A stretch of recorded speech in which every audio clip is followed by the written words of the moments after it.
Lori walked into the room as Lisa shut the door. Lily was in her crib, watching the two with interest. Lori paced around the room and started to vent. It's Lynn, Lisa. She's been moping about for literally a week despite everyone's attempts to try to cheer her up. She refuses any help we try to give her. She won't eat that much. She's clearly not sleeping, and she's probably hurting herself worse than that bite mark on her foot. If this keeps up, I think she's going to kneel over before Link comes back. Lori, of all of us, we're well aware of Lynn's predicament, and I believe that you know as well as the rest of us that the only person who could break out of their spiral of self-loathing is our dear brother. But there's no telling when Lincoln will come back, much less talk to her. But if there's something Lynn really needs is rest. Lori then was leaned against the wall.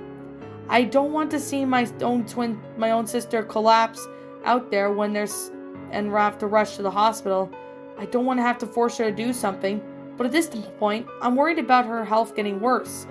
Then I suppose it would be a good thing that I've developed a little serum to induce the catatonic suspended consciousness in case if one of us decide to act. Lisa then walked over to her lab table. Lori gave a small frown. English, please? The brunette grabbed a syringe from the table. It means that Lynn will fall asleep to the point that not even her brain will be able to fabricate another nightmare. She then flicked the needle, to which it shook off any excess residue.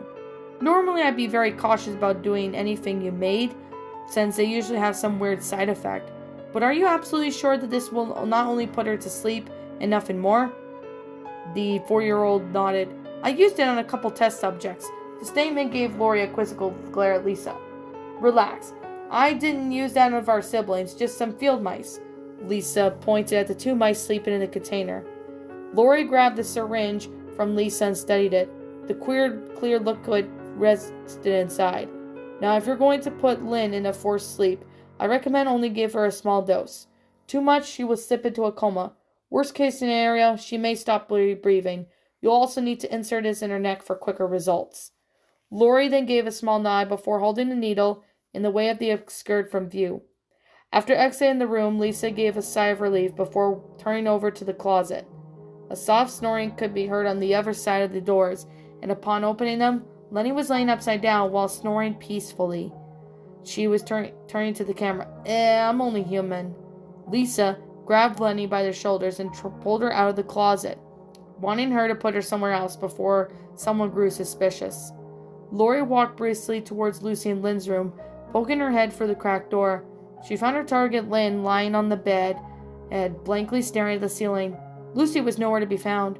Probably in the vents again, Lori mused as she walked in, hiding the syringe behind her back. Lynn then turned and saw the other teen's footsteps. Hey, Lynn, have you been? Same as always. Lynn then took note of how Lori's hands were behind her back. What are you hiding back there? Well, it's something to help you sleep, Lori replied, revealing a small syringe. Lynn's eyes widened as she grew more defiant and sat up a little. But I don't want to sleep. Every time I do, all I see is him. I know, Lynn, but this is supposed to make it so you don't have another nightmare while you're sleeping. Now, please, I don't want to hurt you, but none of us like seeing you like this. I don't care, Lori. I deserve it anyway for driving my brother away from all of us. The shock lied down again. Maybe he might come back if I wasn't here at all. Lori clenched the syringe in anger, tiny medical device seemingly threatening to break. Damn it, Lynn. You're not the only one who misses him. This is why I'm here in the first place. Do you honestly think hurting yourself is just going to make things better? Sure, it's fine to feel bad, but killing yourself, it won't help bring Lincoln back. She positioned the syringe properly on their fingers, her thumb plunger. Now just stay calm and go to sleep. Looking back at Lori, Lynn crouched defensively. Don't you dare come near me with that thing, Lori. Feeling that she was about to make a break for it, Lori dove and pinned Lynn to the bed before he even had an attempt to get up. Normally, Lynn would be able to hold her ground against her eldest sibling, her strength practically matching the blonde's. However, her lack of care for herself was quite evident.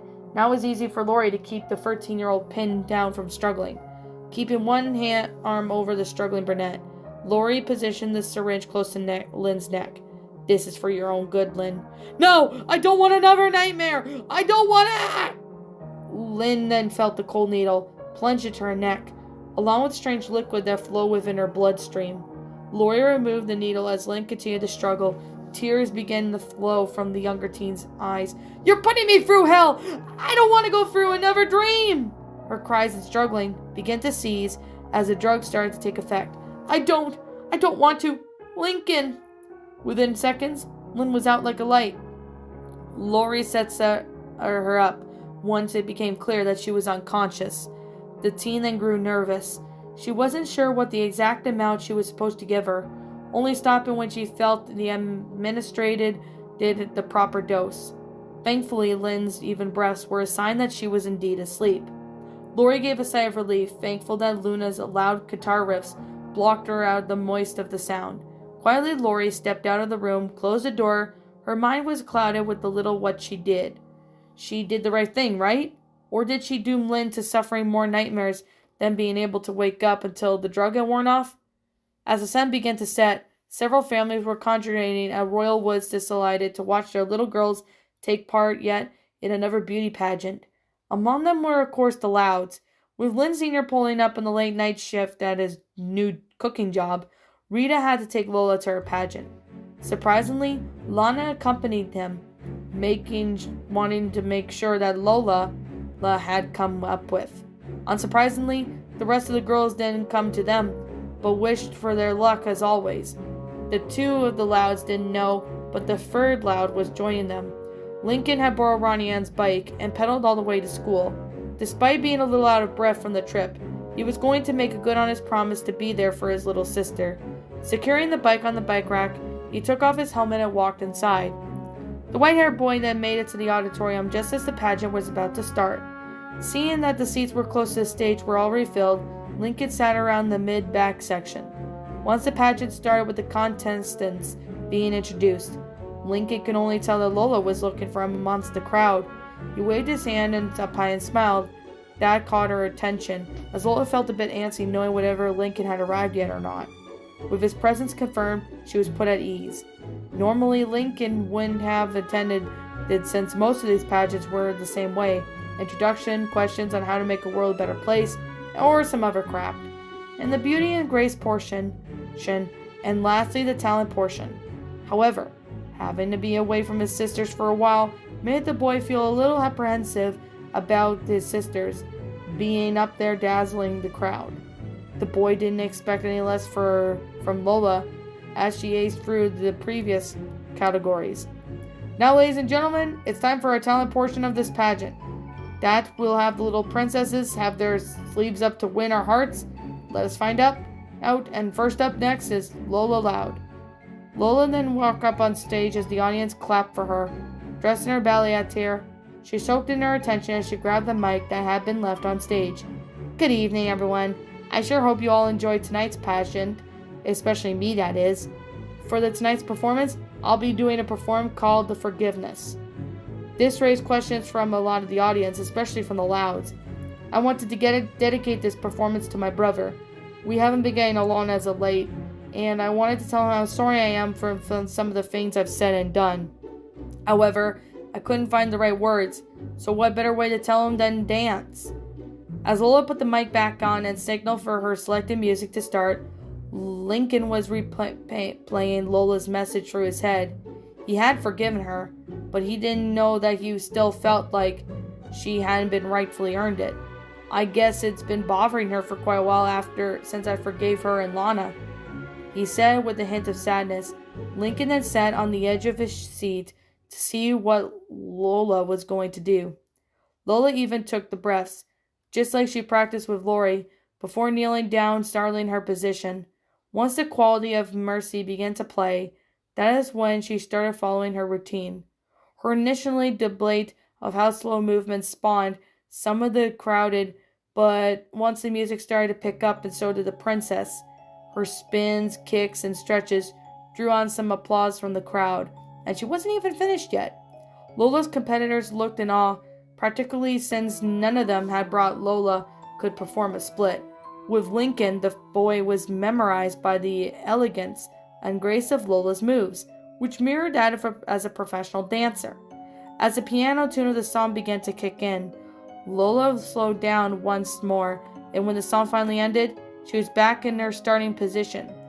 The obnoxious applause surrounded throughout the whole auditorium, voicing their approval of the magnificent performance. Lola politely bowed before exiting the stage. Unbeknownst to them, her family immediately got up from their seats. The next contestant was called up. Lola leaned against the brick wall, giving a heavy sigh. I hope Lincoln liked my performance. I can't believe I was holding my whole breath during that. To answer that, I did. A voice spoke up and rested on her shoulder. Turning her head, a smile formed on her face. Linky! Lola hugged her brother, who hard-heartedly returned it. Your dance was amazing, Lola. I didn't even think you could do something like that. Dancing has always been one of my forte, though the dance itself was rather difficult to master. What do you mean? Well, I looked online and one tile of forgiveness. I know you forgave me days ago, but... A small frown made its way up to her brother's face. Well, if I hadn't forgiven you then, you definitely earned it now. Even though you sometimes make me mad, I'm proud of you to have as my sister.